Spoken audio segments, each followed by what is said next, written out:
So the primary question is really no longer, what do we know? The question is, what are we collectively, what are we in the world going to do about it? As previous storms in history have gathered, when unspeakable crimes were within our power to stop them, we have been warned against the temptations of looking the other way.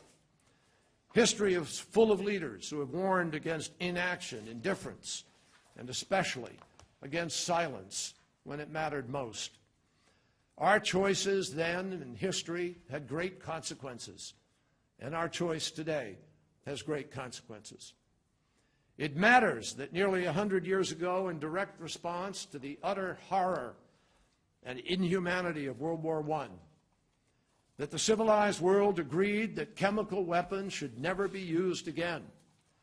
That was the world's resolve then, and that began nearly a century of effort to create a clear red line for the international community.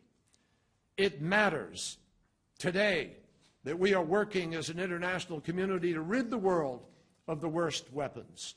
That's why we signed agreements like the START Treaty, the New START Treaty, the Chemical Weapons Convention, which more than 180 countries, including Iran, Iraq, and Lebanon, have signed on to.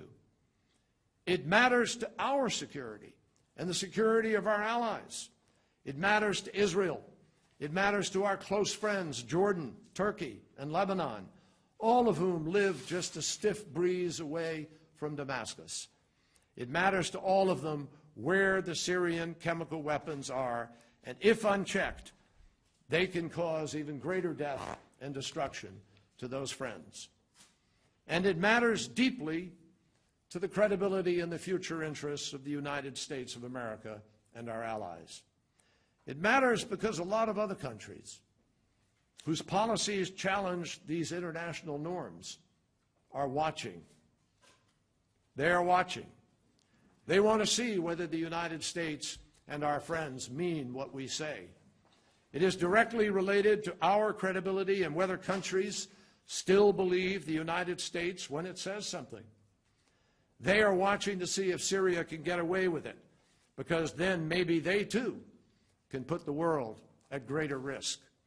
And make no mistake, in an increasingly complicated world of sectarian and religious extremist violence, what we choose to do or not do matters in real ways to our own security. Some cite the risk of doing things, but we need to ask, what is the risk of doing nothing?